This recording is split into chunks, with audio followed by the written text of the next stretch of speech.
Social philosophy can function as an important source of critique. This is philosophy at its most contextually self-reflective, if we can put it that way.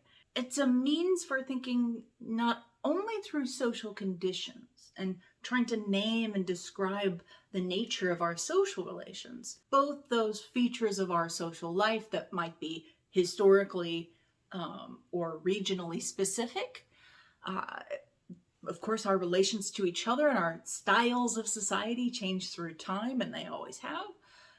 And features of our shared social life that are perhaps rooted in something older than what we generally consider to be history, or perhaps a more universal appeal, like the notion of certain forms of social hierarchy being rooted in nature. One must consider the lobsters, I guess. Don't listen to that man. It's not only a means for thinking through our social relations and conditions as they currently are, as they have been through time and so forth. It's also a way that we can dig underneath and discover how our concepts and ideologies are structured, are produced through those same social systems. So we enter in social philosophy into a strange kind of Mobius strip or feedback loop that challenges us to think along this twisting gyre of where concepts come from and how they intersect with the material realities of our lives, what we can eat, how the climate is shaping transportation and real estate, all of the really nuts and bolts kind of how we get our caloric needs met kind of questions that are driving our lives. That's certainly important, but how do our concepts come to play a role in not only being shaped by those material conditions, but then driving us to change our material conditions of life as social beings? Because we have control over what those conditions are. They can be changed. There are alternatives. As you think about social philosophy, challenge yourself to think of yourself first and foremost as a social being. As you consider these concepts in social philosophy, consider the limitations of your own personal experience. You may never experience anything like the notion of what double consciousness describes. That's the concept from W.E.B. Du Bois. You may never have had to stop and think about your sexuality and how that structures you in relation to others around you in perhaps non-normative ways that are not expected of you socially, or perhaps not socially privileged, perhaps not even socially permitted. But you still participate in a world, and you exist within the same social structures as people who do experience things like double consciousness and who have had to think about how their sexuality or their gender structures their social relationships differently than it does someone who can pass as normal. So instead of saying things like, well, it's sad that people are racist, but I'm not, so I don't actually have to think about racism. We can make racism go away if we all just stop talking about it. No, don't say those things. Don't let yourself fall into that thought-stopping cliche. Yes, you do have to think about it. Why? Because you live in a world that modern racism has built. Modern sexism has built. It honestly doesn't matter how you feel about it personally. These structures, these social relations, these patterns, these norms, these rules, these written and unwritten codes of social behavior, expectation, etiquette, they exist. They existed before you were born, and they will probably exist after you. Hopefully some of them will.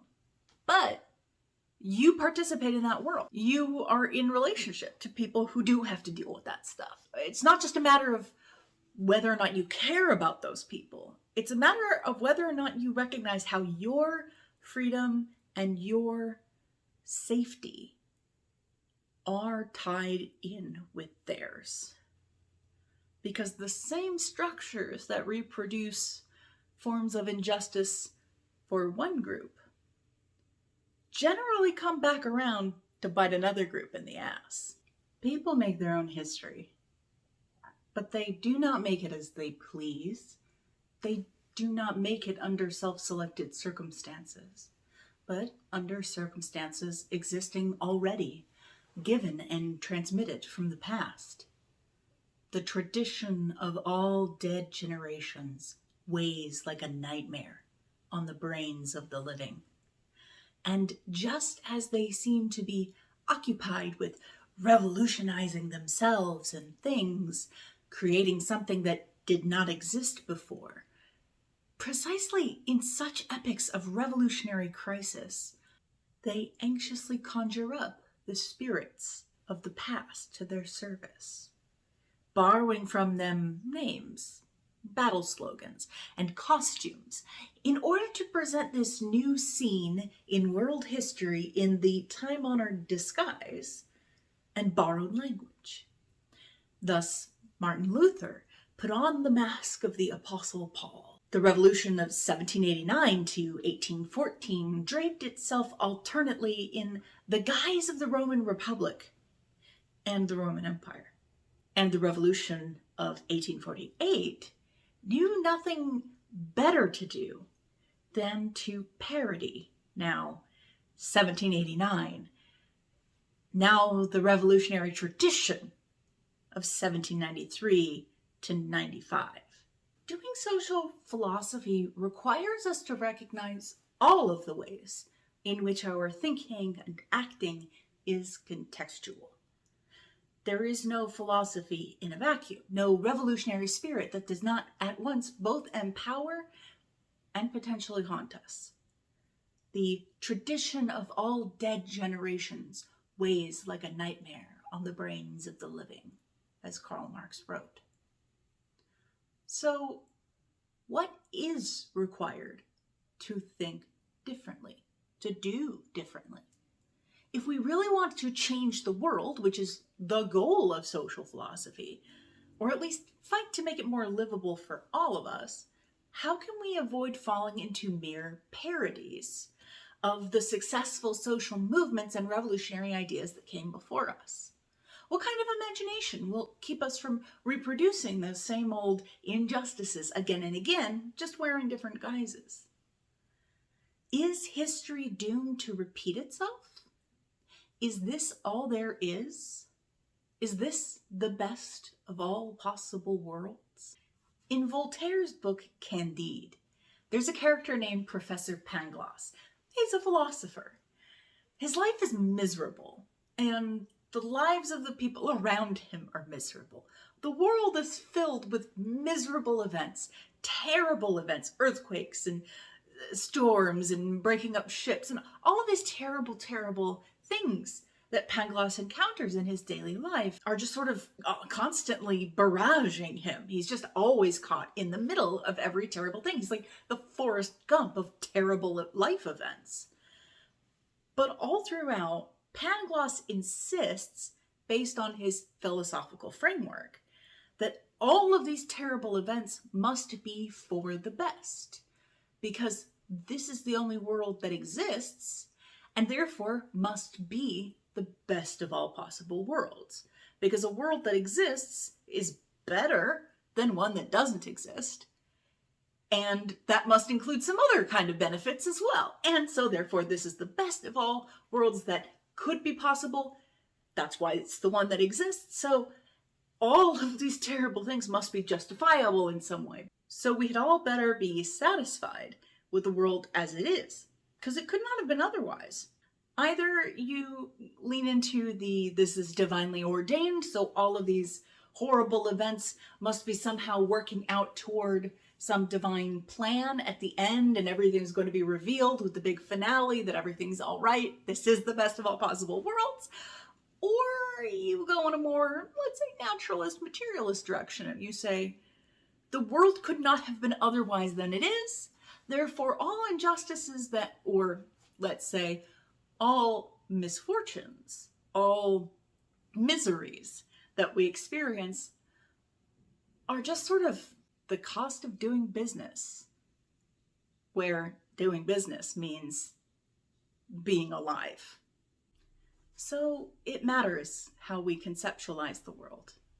And it's especially true for how we conceptualize what we call society.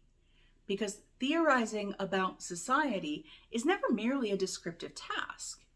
How we describe what is natural, what is inevitable, and unquestionable about our relations to other people, whether interpersonal or on a broader group level, however we describe that is always going to have ethical consequences, because it's going to shape our imagination of what is possible, not just what is good or bad.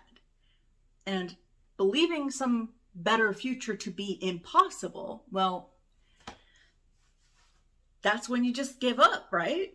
Ethics kind of stops there, because the whole point of ethics is to conceptualize a better future, a better world, a better relationship to other people that is in fact achievable. Should, in normative philosophy, implies can. Normative philosophers don't speculate about human duties, ethical norms that humans can't do. Because the point of speculating about them as philosophers is to encourage people to do them. And if we can't, by definition, right, it's like a philosopher trying to convince people that they should fly to work every day. But we can't. We don't have wings. That's just not a thing. Anyway, you get what I mean. Doing social philosophy reminds us that philosophical work always begins in the middle of things.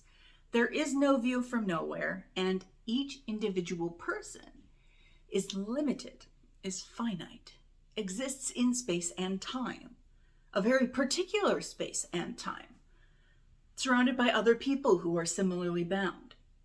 We are all participating in shaping each other, and that matters for how we think about the world. Where and when are you as a thinker? What experiences do you feel the need to give a name to? Which traditions of long dead generations weigh on your mind? How is your sense of self shaped by circumstances already given and transmitted from the past? Circumstances that you indeed share with others. We are who we are because of where we're born and what language we speak, and whether or not we got enough food to eat as a child, and whether or not there was lead paint on the walls of the apartment we grew up in, whether or not where we live is a food desert, whether or not we were exposed to life-changing traumatic events as children. Who we are is a function of where and when we are. And the circumstances of our lives don't fully define us, but they do constrain us in important ways. So when we're thinking about concepts in social philosophy, we need to remember that the accuracy of our concepts, whether they are rooted in factual analyses of our social conditions, that matters. But what also matters is what those concepts do for us. What do they help make visible or make recognizable as a pattern or a structural feature of society that we might not have otherwise noticed, or some of us might not have otherwise noticed because of the limitations of being a human being in time and space. The limitations that come from being on one side of the country, being born on the West Coast versus being born on the East Coast, or born in the North versus born in the South. The limitations that come from being born a particular, having a particular identity given to you at birth and how you relate to that as you grow older. The particular limitations of having bodies that do different things and behave in different ways and maybe work in some ways and not in others based on whatever the social expectations surrounding normative movement are, right? How many curbs in your neighborhood are cut to allow for wheelchairs and strollers and grocery carts? How many buildings in your neighborhood are accessible to people who use wheelchairs, right? What aspects of social reality are more available to some people because they have experiences that are non-normative? And how do concepts that are born out of that sense of recognition, that sense of experience, help the rest of us to pay attention to what's going on in the background in ways that we would not have been provoked to do before? So concepts in social philosophies can serve as tools for the exposure, the challenge, or the defamiliarization of social life. Social philosophy can provoke us to stop taking features of our social life, like race or gender or class, for granted as common sense. Now, there's a question we need to consider. And this is a question that usually gets framed under the materialist versus constructivist debate, but I don't want to get into that too much because I'm ultimately going kind of somewhere different. So just hear me out. Do concepts structure our social lives, or do the material conditions of our present world and its configuration produce a certain style, a certain organization of social life that we then sort of layer over after the fact with abstractions and justifications and descriptions like worker, boss, ownership, motherhood, private property, citizenship, and so on? So I want to talk to you about two approaches to social philosophy, particularly social philosophy as a style of normative philosophy. Normative meaning a branch of philosophy that has to do with claims about or ways of thinking about right and wrong, good and bad, norms, values. What is actually good for us as human beings? Like, what is the nature of justice? That's normative philosophy. So I'm going to draw your attention to the work of two different philosophers, Charles Mills and John Rawls. Charles Mills is going to object to a particular style of thinking about norms, a style of philosophy that he says sort of puts the cart before the horse and leads us to do styles of thinking, do kinds of thinking that ultimately lead us to miss a lot of what the important questions we ought to be thinking about really are. I'm going to contrast Charles Mills with John Rawls, who is kind of emblematic of the kind of philosophy that Mills is objecting to. It's interesting because both philosophers are very highly respected. Both philosophers are, let's say, in the top 20 list of most important philosophers of the last century. I think this is an opportunity to think about the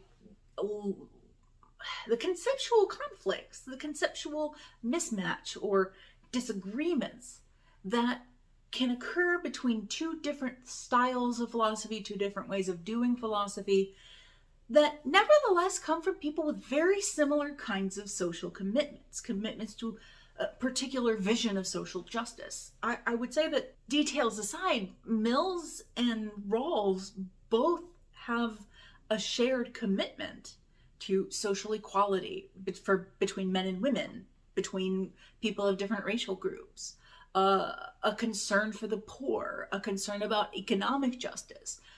They're not on opposite ends, really, of a kind of political spectrum.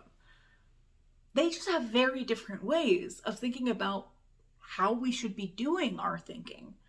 And that leads Mills to raise some pretty serious challenges to the paradigmatic American philosopher of justice, John Rawls. Rawls was concerned about utilitarian styles of social and political philosophy, arguing that notions of the good and the social order might end up inadvertently naturalizing the loss of rights or justifying the loss of rights of certain individuals as a consequence of the greater good, right? Rawls is concerned about how we balance both the needs of collective society for conditions that ennoble and allow all of us to thrive as a collective, and the constraints that some of those structures or rules or norms might place on individuals, and how that might get tied up in questions of individual liberty. So, trying to think through this dynamic, Rawls says that to counter any potential injustice towards individuals, we can adopt a kind of thought experiment that we can use whenever we're really trying to imagine what a just society ought to look like. Not just what would a just society look like, but what kinds of norms and structures would have to exist in order to make sure that that society stayed just, that it didn't sort of collapse and allow for some kind of unjust circumstance to replace it. So this thought experiment invites us to take up what Rawls called the original position. Now I'm going to quote from an article by Samuel Freeman here on the original position, written for the Stanford Encyclopedia of Philosophy, because I think it's just a really good encapsulation of what this whole thought experiment is really about. The original position is designed to be a fair and impartial view that is adopted in our reasoning about fundamental principles of justice. In taking up this point of view, we are to imagine ourselves in the position of free and equal persons who jointly agree upon and commit themselves to principles of social and political justice for a well-ordered democratic society. The main distinguishing feature of the original position is the veil of ignorance. To ensure complete impartiality of judgment, the parties are deprived of all knowledge of their personal characteristics and conceptions of the good, and of social and historical circumstances. They do know of certain fundamental interests they all have in exercising the moral powers, plus general facts about the psychology, economics, political sociology, biology, and other social and natural sciences. The parties in the original position are presented with a list of the major conceptions of justice drawn from the tradition of social and political philosophy, and are assigned the task of choosing from among these the conception of justice that best enables them to effectively pursue their final ends and commitments and their fundamental interests. Okay, that was a lot of words. What does this look like? Imagine that you get to design the society you will live in. You get to design not only a society that will ultimately make you feel happy and safe, but will make everyone feel happy and safe. You're trying to decide what should the ideal society look like. But in order to make sure that you don't attempt to design a society that works only for you and not for other people, when you are in this original position, the veil of ignorance falls over you, and you do not get to know. You no longer have any understanding whatsoever of what your social identity will be in this society that you then get to live in after you've designed it. You will not know your gender. You will not know your race. You will not know your physical or mental abilities. You will not know what language you speak. You will not know your own personal history. You won't know any of these things about yourself. Sort of, you're moving into this conceptual space where all of those are kind of blanked out. You become a kind of blank slate. So you have basic knowledge about biology, you have basic knowledge about like social structures and basic sort of moral sensibilities, and a sense of like, it is good if humans are able to like, eat, sleep, and breathe and all of that thing. All of that stuff, right? But you have to make the decision about what the best kind of society will look like without knowing who you will be and where you will land within that society. Rawls argues that truly free, equal, undifferentiated beings endowed with rational capacities will arrive at some basic rational conclusions about how society ought to be organized. He sums these up under two principles. First, the equal liberty principle.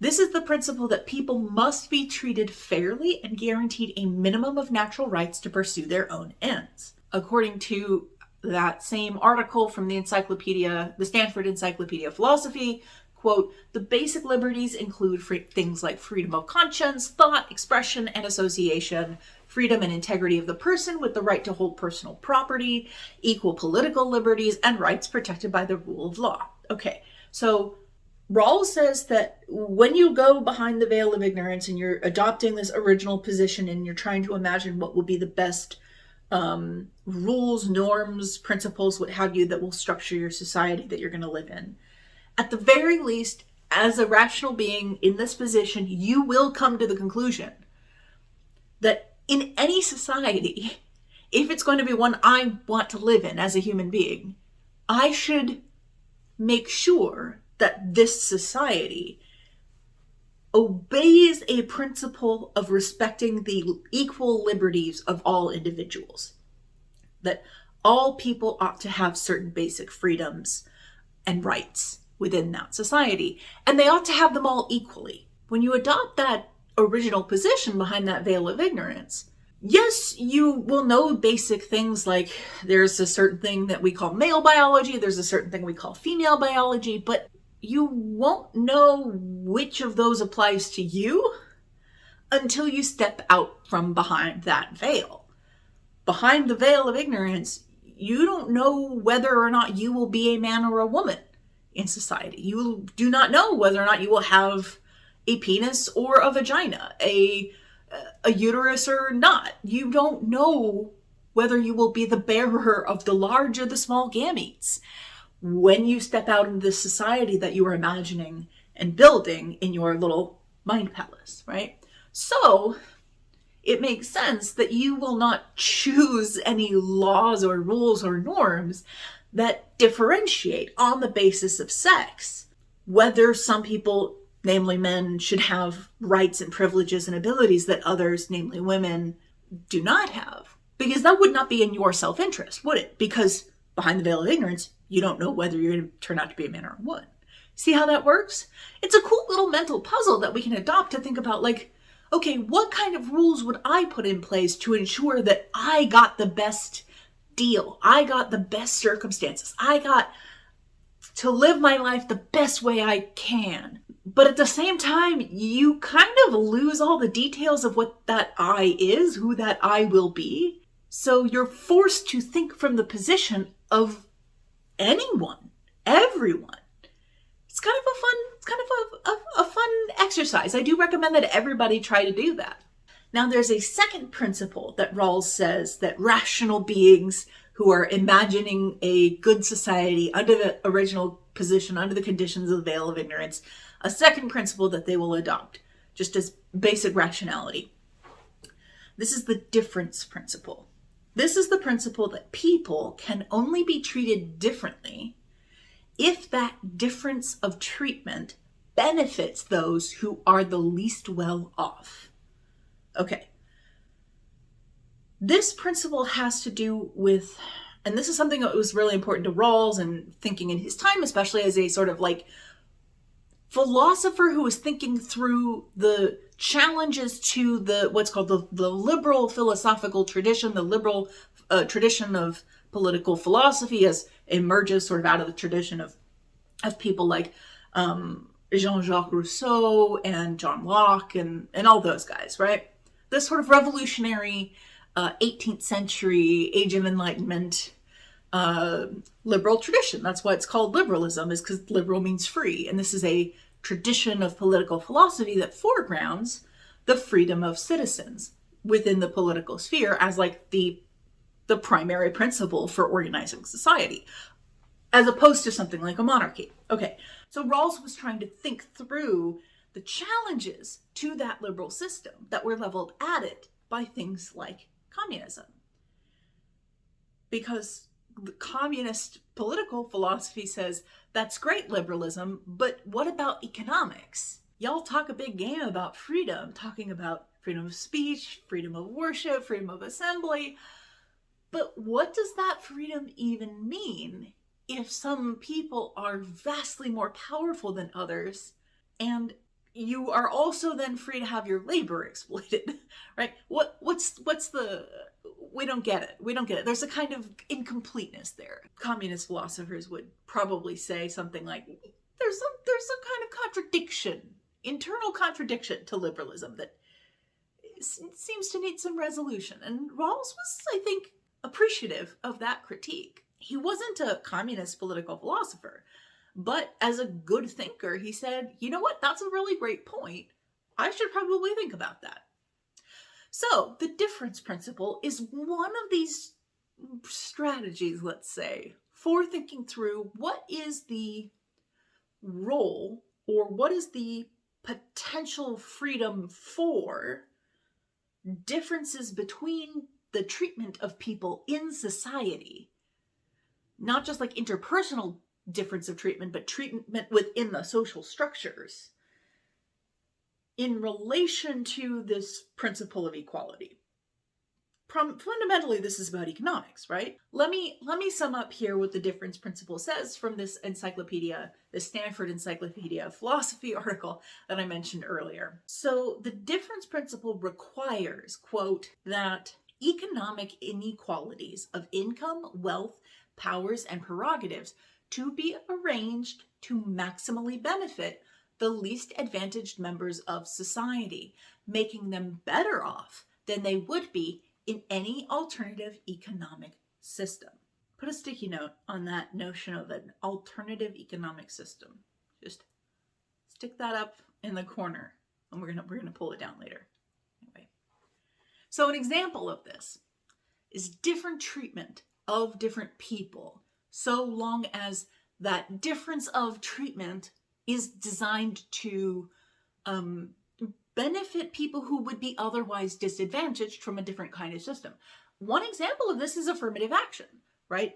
This is a difference in treatment of college applicants, right? You have college applicants. Affirmative action says we need to treat some applicants and their applications differently to other ones. We need to consider them differently, precisely because we know that this set of people is disadvantaged with respect to others. So we're trying to use a difference of treatment to redress a social wrong. Hopefully that makes sense. Affirmative action is I think a fine example of that. Okay. A second example, though, is something like income inequality. And this is where it starts to get a little tricky in my mind. So, according to the difference principle, income inequality is permissible so long as it's part of a system that ultimately ensures that those who earn less, right, because there is income inequality, who earn less income are not disadvantaged by earning less. Now, that might seem crazy from our perspective now. We're like, what do you mean? How could you earn less income and not be disadvantaged? What does that even mean? But I think we ought to be fair to Rawls here, because he is the great liberal political and social philosopher.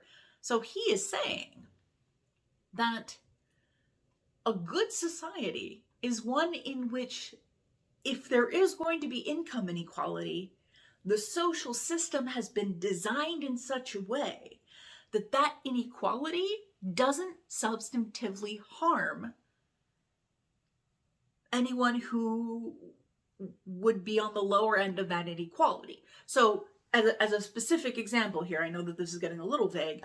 When billionaires pay their fair share of taxes, people who earn minimum wage, right, that's an income inequality, people who earn minimum wage will benefit from the use of those tax dollars for infrastructural development. For example, public transportation and public health care and public education.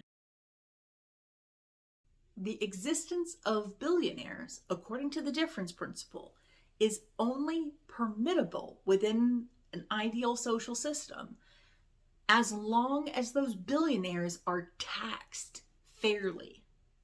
Now, I don't know about you, but that sounds like a fair, reasonable society. I don't know about you, but I'd like to live in a society like that. I think that sounds great. I think we should have public education, public transportation, public health care.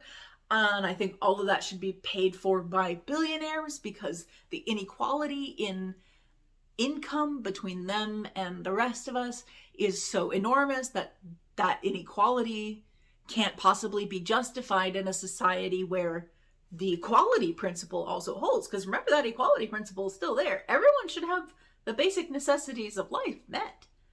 According to the equality principle, and this is from the Stanford Encyclopedia of Philosophy article talking about that first principle, the equality principle, that principle ensures, it provides, quote, fair equality of educational, employment, and cultural opportunities that enable all,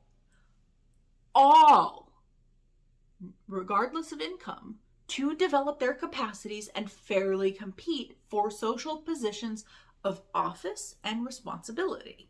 So you also get to develop yourself. Every human being in this society gets to have the resources and opportunities they need or want to develop themselves such that they can pursue the ends that they find meaningful to themselves, including taking a leadership role in helping to further organize the society and represent their fellow human beings in the place where decisions are being made. Okay, sounds fantastic. What's the problem? What is Mills's problem with it? I wonder why Mills would have such an opposition. You have that Post-it note up there, right? Still stuck to the corner?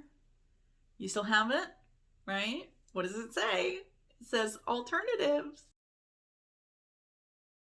In his essay, Ideal Theory as Ideology, Charles Mills distinguishes between two senses of the term ideal. First is the generic philosophical use of the term ideal, or what he calls ideal as normative. This is the sense of the term ideal that we use when we're talking about normative philosophy more broadly, right? When we talk about ideal or normative claims, which we contrast then with things like factual or descriptive claims. Okay. So far, so good. Mills says we don't need to really worry about that use of the term ideal. He's not really concerned about that. He wants to talk about a different sense of the term ideal. So the object of his concern is really what he calls ideal as model. So take a deep breath. We're about to do a deep dive into Mills' writing. Make sure to pause the video if you need to reread or sit with this for a moment or two before moving on. I've tried to add a few clarifying bits in brackets here and there just to keep us situated. All right. Mills writes, imagine some phenomenon of the natural or social world, P. Then, an ideal in this sense is a representation of P. One kind of representation purports to be descriptive of P's crucial aspects, its essential nature, and how it actually works, its basic dynamic. Call this descriptive modeling sense, ideal as descriptive model, since a model is not coincident with what it is modeling. Of course, as an ideal as descriptive model necessarily has to abstract away from certain features of P. So, one will make simplifying assumptions based on what one takes most important features of P to be, and include certain features while omitting others. This will produce a schematized picture of the actual workings and actual nature of P. But for a certain P, not all or any P. It will also be possible to produce an idealized model, an exemplar of what an ideal P should be like. Call this idealized model ideal as idealized model. Unless the P in question is itself an ideal P, then obviously a gap will exist between it and the ideal, and correspondingly between ideal as descriptive model and ideal in the accurate sense of how how P actually works. So that is in the instance of this particular P you're trying to describe. And ideal as idealized model in the sense of an ideal as an exemplar, a model of how P should work. Now, a little aside here, remember that P, phenomenon, whatever it is we're looking at, there's an actual version of that. There's whatever is, I'm looking at somebody out there in the world, haha, phenomenon, an actual person. Boop, boop, boop, boop. So we have the actual phenomenon, but then we have the model. P, our model P, is already an abstraction. It's a kind of ideal produced by a set of assumptions and decisions that I am making based on those assumptions about which features, observable features of that phenomenon, that person across the street, are the most important to defining and describing what it is, who they are, and so on. Mills continues. And obviously the should, in the sense of should behave, here will in general not necessarily be a moral should, but may involve norms of a technical functionalist kind. An ideal vacuum cleaner, an ideal concentration camp, an ideal digestive system, and so on. Or just limiting assumptions convenient for the purposes of mathematization and calculation. Well, an ideal gas, a perfect vacuum, a frictionless plane, a resistance-free conductor, and so on. Things that engineers like to think up. Let's review some terms. We have our phenomenon, P. That's whatever it is you're trying to theorize about. Then we have ideal as model. This is Mill's term to describe the abstract model of some phenomenon produced when a philosopher selects out the most important features of that phenomenon. This leads to the ideal as accuracy. Ideal in the sense of the descriptive accuracy of the model in relation to the actual phenomenon P. So ideal model in the sense of ideally this model describes what you're actually encountering, right? It's a good description of that actual thing. So ideal in the sense of ideally the most accurate model, right? So you have ideal as model, and then you have the quality of ideal as accuracy of that model. Then we have ideal as idealized model. Let me say that again. Ideal as idealized model. Take the ideal as model. Now imagine from this model of P, the actual P out there, what would an ideal version of model P be like? For example, the ideal model of an ideal vacuum cleaner. So we're at a couple of steps removed now from our actual P. This leads to the notion of ideal, the term ideal, as exemplar. This is the notion of ideal, the ideal as the best expression or version of P as it ought to be, how it ought to function, and so on. Now this, Mills reminds us, could be a technical or functional sense of should, as in the ideal hammer will be well balanced, and so on. But it also might be a more moral should. It could include a more moral dimension to that should be, the ideal version of P. For example, the ideal human being who has that moral dimension of ideal moral qualities. So far, so good. Deep breath. Philosophy is hard, but we can do hard things. Yes, we can. Mills asks us an important question. Quote, now, in trying to understand the workings of an actual phenomenon, how useful will it be to start from an ideal as idealized model of the phenomenon? Obviously, this question cannot be answered a priori. It's going to depend on how closely the actual phenomenon in question approximates the behavior of an ideal phenomenon, an ideal version of itself. He goes on.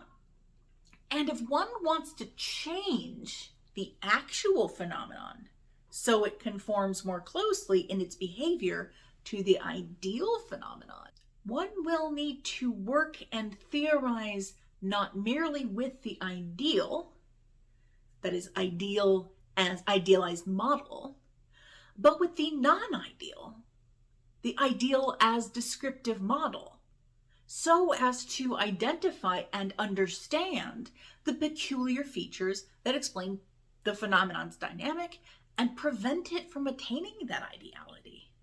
So, deep breaths. We can do this. So Mills tells us that this whole model of philosophy that he's describing for us, this style of thinking of like, let's consider an ideal version of this thing and then think about it as its most exemplary form and all of that. Mills is saying that's how a lot of mainstream modern philosophers actually do normative philosophy. Now, he says that this thing that he's calling ideal theory, so theorizing through the perspective, through the lens of this notion of the ideal. He says that what distinguishes ideal theory is the reliance on idealization to the exclusion, or at least the marginalization, of the actual. Ideal theory either tacitly represents the actual as a simple deviation from the ideal, not worth theorizing in its own right, or claims that the starting from the ideal is at least the best way of realizing it. End quote. What Mills is pointing out is a kind of conceptual jujitsu, a kind of conceptual bait and switch. The prevailing goal of normative philosophy, whether interpersonal ethics or social theory or even political philosophy, has been to make normative claims about the actual historically situated phenomena that are acting, willing, choosing, behaving, interacting human beings in societies, right? But to do this, Mills says, most normative philosophers, at least these days, begin by thinking about a conceptual abstraction. They've already decided ahead of time, unknowingly or not, which aspects of our actual historically situated lives deserve their attention, which are actually relevant to understanding why we're not getting towards our ideal society, why we're falling short, why there's so much misery in the world. And so it matters who has been doing the normative philosophy, Mills is going to go on to say. Because what a philosopher takes for granted as significant, as important to think about, and what he, and that's important for Mills, relegates to the background is at least partly a function of how actually existing historical conditions have or have not shaped his life. So for Mills, the great error in an approach like the one taken by John Rawls in the experiment around the original position is that it substitutes what's really going on out there, the actual phenomena of our lives, for a kind of abstract version of it that we then sort of clean up and use as the basis for our thinking. As philosophers, right, he's really directing this at other philosophers, this challenge. He's not directing this at just regular everyday people. He's saying, hey, you, modern Western philosophers, who are mostly white men, why is it that you never seem to talk about race? Why is it that you never seem to talk about racism? Why is it that the predominant, prevailing global political system that has generated the social and political systems that we live in now has barely any mention in social and political philosophy. And that structure is global white supremacy. It's the reason there's a first world and a third world. It's a reason why the third world is all the countries where non-white people live. There's a reason why the majority of countries have been exploited for their natural resources and their human labor.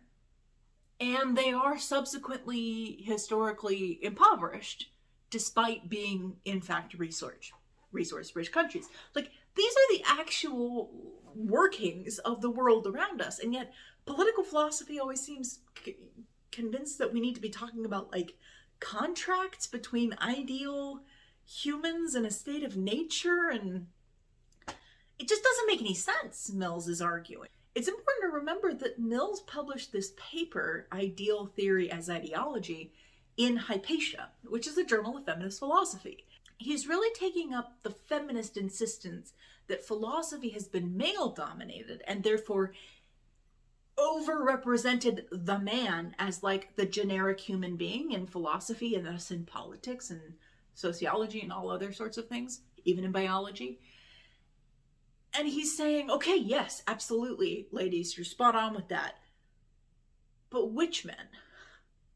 Which men have been overrepresented in the way that philosophers think about the nature of human society? It's white men, right? They're the ones doing a lot of the decision-making and the describing and the philosophizing. Wonder why that is. Is it just sort of it's a quirk of the way things are? No, it's not a quirk that all of these are white dudes. It's not a quirk at all, because you know what? It's a product of the social conditions, the actual living conditions in which we live. And if we're going to abstract away from those conditions and decide that there are some features of those conditions that aren't worth considering because they don't really directly affect people like John Rawls, we're going to lose a lot of our descriptive power. We're not going to be able to discuss what's really going on. What's going on, the song says. John Rawls would say, what's going on is we've got to figure out how to initiate and create and sustain a just community where all people are able to pursue their own ends and be taken care of and have what they need for the basics of life. And we need to ensure that if there is inequality, then everybody is still okay at the end of the day. But where did those inequalities come from, John? Why are there inequalities? Are they just sort of a rational consequence of people freely pursuing their own goals and making choices in the world? Have we really come back to Ayn Rand? Please don't say we've come back to Ayn Rand. So, let's return then to the second principle derived from Rawls's original position. Inequality is permissible only if that difference in power, treatment, access, and so forth is in part of a system that ultimately benefits everyone. Social inequalities must be the product of a system. If they are going to exist, right, the difference principle says social inequalities must be the product of a system arranged to maximally benefit the least advantaged members of a society, making them better off than they would be in any alternative economic system. This is where Mills's challenge to ideal theory comes back in. Let's return to that thought experiment. Here we are, imagining ourselves behind the veil of ignorance. The veil falls, and we are imagining ourselves thinking about what we would choose for the ideal society. So far, so good. But think back to Mills's levels of abstraction. Actual P and P is ideal model and so forth.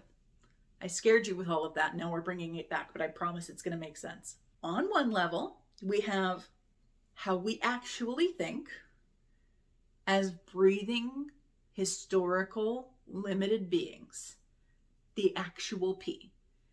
How you and I are thinking right now about all of this. Our actual thoughts, actual thinking. Then there's the thinking being done by the version of ourselves that we are imagining exists behind the veil. The ideal as model P. Call this model P. So there's those people behind the curtain, right? That we are imagining. We are actual P. We're actually doing the thinking. But we are imagining that they are thinking in a particular way about the ideal world. So it's a couple of levels here, right? There's our thinking, then there's how we imagine that they are thinking. But we're still doing the thinking, right? Okay, hopefully that works. So we have actual thinkers and model thinkers behind the curtain. Then there's the version of you who makes the right choices about what society ought to look like. This is the ideal as idealized model thinker. Call this the idealized thinker. Rawls isn't just doing idealized theory here. I think from Mills's perspective, he's actively encouraging us to imagine a model thinker whose resemblance to actual thinkers is entirely irrelevant. He's telling us to cut ourselves off from our model thinkers, because any aspect of ourselves as actual thinkers is historical. It's situated. It's part of our social identity. It's part of our historical circumstances that we did not choose for ourselves. Remember the Marx quote, right? People make history, but they do not make it under conditions of their own choosing. We might try to imagine ourselves as blank slates, right? Because the model thinkers have to be blank slates. That's how the thought experiment works, right? But the limitations of our knowledge as actual thinkers, as living, breathing, pooping, shitting historical beings, our experiences, our biases are all still there. They're behind the curtain.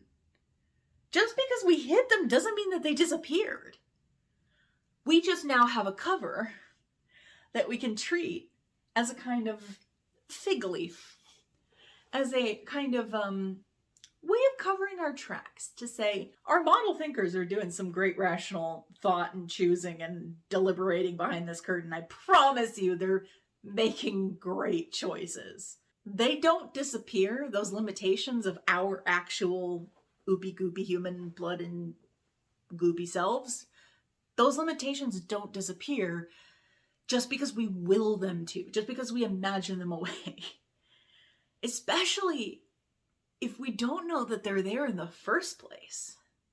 By telling us to treat our model thinker as a blank slate, Rawls is giving us a way to cover our own tracks, to pretend like there can be one who imagines an ideal version of the world, who is not somehow limited or affected or shaped in any way by the way things actually are. Because the way things actually are kind of suck. I mean, they're definitely not ideal, but they are actual. Here's the kicker. Remember the difference principle? That part about how society must be arranged to maximally benefit the least advantaged members of society, making them better off than they would be in an alternative economic system? Yoink. Consider, first, how there are people in socially dominant classes and groups who will tell you that from their experience, from what they've learned, from the textbooks they read growing up in school, from everything that their spouse has said to them, that their subordinates actually benefit from the unequal arrangement that creates, right, bosses and subordinates. Consider men who defend patriarchy by claiming that it benefits women by offering them protection and safety. Then consider Professor Pangloss and his refrain. All then is for the best, in the best of all possible worlds. If the people doing the philosophizing, you, me, anyone else watching this video right now, cannot imagine any alternative viable economic system or social system to the one that currently exists, how can they possibly arrive at rational conclusions about what kind of inequality is permissible, is unavoidable, or is justifiable? If there's no alternative, then it makes no sense to even think about alternatives. I think there's a third challenge that Mills would raise to this whole thought experiment.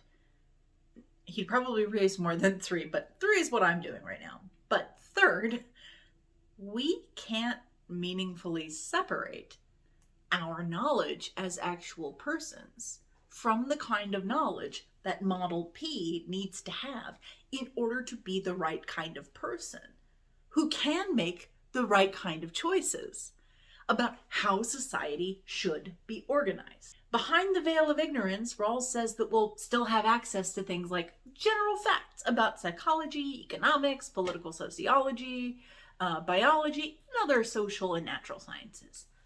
But which facts? We, as thinkers doing this thought experiment right now, still determine what kind of knowledge our Model Ps would need to have.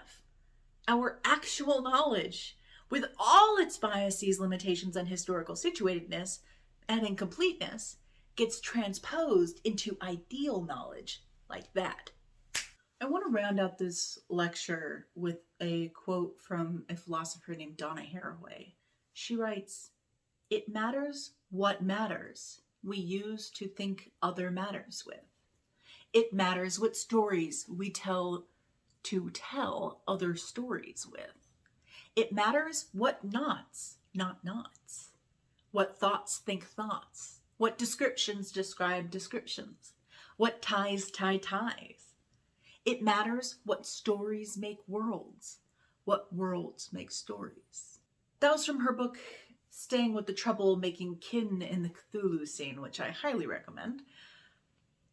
And it's a refrain about the importance of our abstractions. It's a refrain that calls us to remember that when we are trying to render the world thinkable, which we all gotta do, and honestly, philosophy wouldn't really be philosophy if it didn't try to do that now and again. But as we do that, we have to be really careful what matters we use to think other matters with. If I use only the matter of my own brain to think about the best of all possible worlds, the ideal society, well, my brain's not nothing, you know. It's got some years left in it, in the old can. There's some juice left in there, I hope. But it's limited. It's flawed. I mean, that's not a personal failing. That's just a fact of life. Whoop-de-doo. I'm getting older every year, and so are you. But if I use the matter of my mind plus another mind, if I invite other kinds of matter into a process of collaboration in thinking new thoughts, potentially, in struggling toward a world that is not bound by all of the shit that's piling up behind us.